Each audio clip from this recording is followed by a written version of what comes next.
Friends, আমি Rayan blogs থেকে জহিরুল ইসলাম বাবু। এই যে দেখতে পাচ্ছেন, এটা হচ্ছে থুইসাপাড়া। আমরা গতকালকে 10:30টার দিকে এখানে এসে রাত্র পৌঁছাইছি। এই জন্য রাতের ভিডিও করতে পারিনি। আজকে আমার ফেরার পথ আমি আপনাদের দেখাবো বান্দরবন থানচির যে দুর্গম পাহাড় এবং আদিবাসীদের জীবনযাত্রা। আমার আজকে থুইসাপাড়া থেকে যাত্রা হচ্ছে নাপাকুমের দিকে। নাপাকুমে যায় হচ্ছে আমি স্টে করবো। এই যে দেখতে পাচ্ছেন, এটা একটা বিজেপি ক্যাম্প।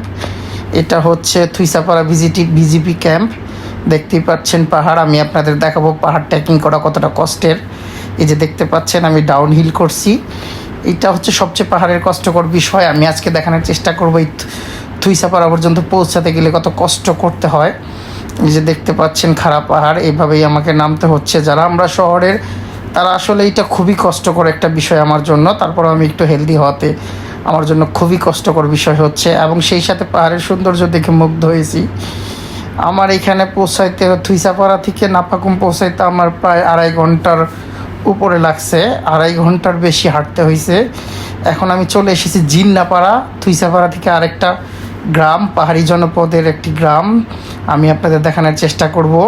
এই যে আমার সামনে যেটা দেখতে পাচ্ছেন, এটা হচ্ছে জিন্নাপাড়া।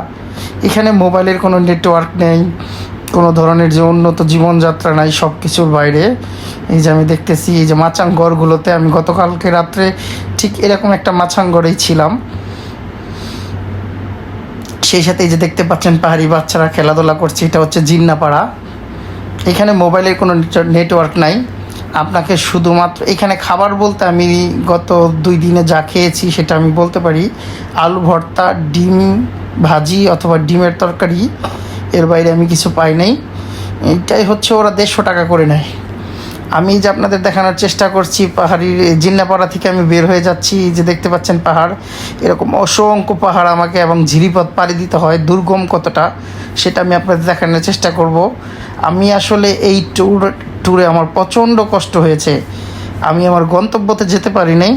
এই যে দেখতে পাচ্ছেন পাহাড়। আমরা আসলে রাঙামাটি বান্দরবনে এসে যা দেখি, এটা কিছুই না। এইখানে না আসলে আসলে এই যে আমার প্রথম ঝিরিপথ, এরকম অসংখ্য ঝিরিপথ আমাকে পাড়ি দিতে হবে। আমার হাঁটতে অনেক কষ্ট হচ্ছে, আপনারা দেখতেছেন।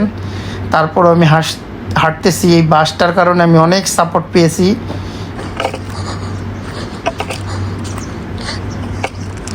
ভাইয়েরা কোথা থেকে আসছে? নাপাকুমে যে রেস্ট দিতেছি, যে তোরা আয় ভাই, আমার পক্ষে যাওয়া সম্ভব না। ওরা গেছে, আমার ফ্রেন্ডরা গেছে। ভালো করছেন আপনি জানাবে।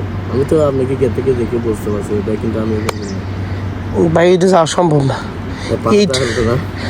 এইটা মানে আসলে ওদের দ্বারাই সম্ভব, ওদের বয়স কম, ওরা চাইলে অনেক কিছু করতে পারে।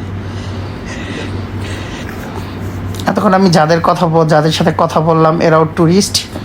আমার আবারও যাত্রা শুরু। দেখতেই পাচ্ছেন আমার হচ্ছে বাম দিকে কতটা খারাপ পাহাড়। একটা ভুল করলে আমি হয়তো বা 20, 200, 100, 120, 110 ফুট নিচে পড়ে যাব। তারপরে এরকম মানে হচ্ছে পাথর। আমি আপনাদের দেখানোর চেষ্টা করতেছি যে কতটা কষ্ট করতে হয় এই থুইসাপাড়া আসতে গেলে। যদি তো আমার গন্তব্য ছিল আমি একুম, ভেলাকুম, সাতবাইকুম, আমি যেতে পারি নাই, কারণ আমি থুইসাপাড়া পর্যন্ত এসেই আমি হচ্ছে আর পারতেছিলাম না। এই জন্য আমি থুইসাপাড়া থেকে ব্যাক করতেছিলাম। এই যে দেখতে পাচ্ছেন পাহাড়িদের কত সুন্দর একটা দৃশ্য। এটা আসলে আমরা যারা বান্দরবন, নীলগিরি, নীলাচল দেখে চলে আসি, তারা কখন এটা বুঝতে পারবো না এটা যে কতটা সুন্দর। এই যে এটা হচ্ছে সাঙ্গ নদী।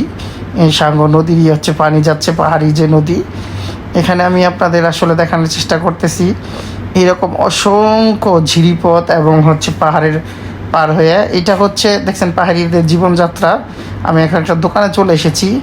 এরকম এই থুইসাপাড়া আপনার হচ্ছে থানচি থেকে থুইসাপাড়া যাওয়ার পথে এরকম অনেক দোকান, মানে রিমিকি থেকে হচ্ছে থুইসাপাড়াপুর যাওয়ার জন্য আপনি অনেকগুলো দোকান পাবেন। এখানে চাইলে আপনি একটু জিরিয়ে নিতে পারতেন। এই যে দেখছেন ঝিরিপথ, মানে নদীর যে জায়গাটা, এই জায়গাটা আমাকে এইভাবেই নদী পার হইতে হয়েছে। মানে এটা আমি আসলে বলতে পারবো না যে আসলে আমার একটা এই জীবনে অন্যরকম অভিজ্ঞতা। এই অভিজ্ঞতা থেকে বলছি যে কতটা। এই যে দেখতে পাচ্ছেন পাহাড়ি একটি মেয়ে, সে হচ্ছে চিংড়ি মাছ ধরছে। এই যে দেখতে পাচ্ছেন সে চিংড়ি মাছ ধরতেছে, এবং তাদের জীবনযাত্রা অনেকটা এরকম। আমি আবারও আমার গন্তব্য সেই আমি নাপাকুমের দিকে যাচ্ছি। আমার হচ্ছে হাঁটতে যে কতটা কষ্ট হচ্ছে, এটা যদি আমি আপনাদের মানে বোঝাতে পারতাম।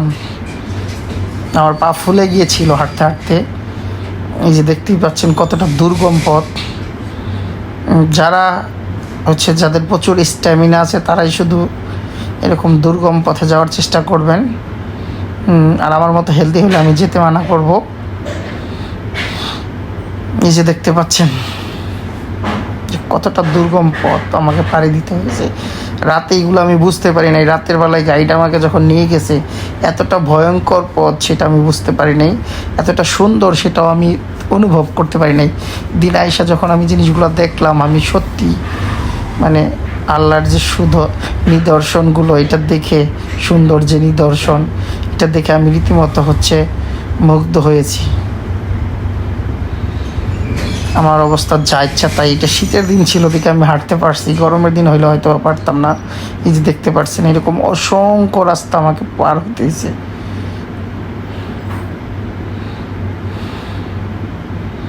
আমি আপনাদের ভালো করে যদি দেখানোর চেষ্টা করি, এখানে সাপ, পোকামাকড়, বিভিন্ন কিছুর ভয়ই থাকে। এই যে এরা হচ্ছে আমার সফর সঙ্গী। এরা হচ্ছে যে দেখতে পাচ্ছেন, আমি এদেরকে দেখাচ্ছি, পুরো ভিডিওতে হয়তো বা দেখাতে পারতেছি না। একদম সামনেরটা হচ্ছে শাহিন সরকার, তারপর হচ্ছে জনি।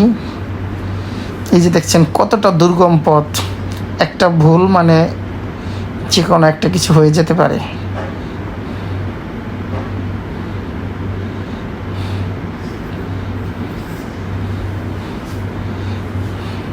কি পরিমাণ কষ্ট যে হয়েছে আমাকে এখানে, আমি আপনাদের বলে বোঝাতে পারবো না।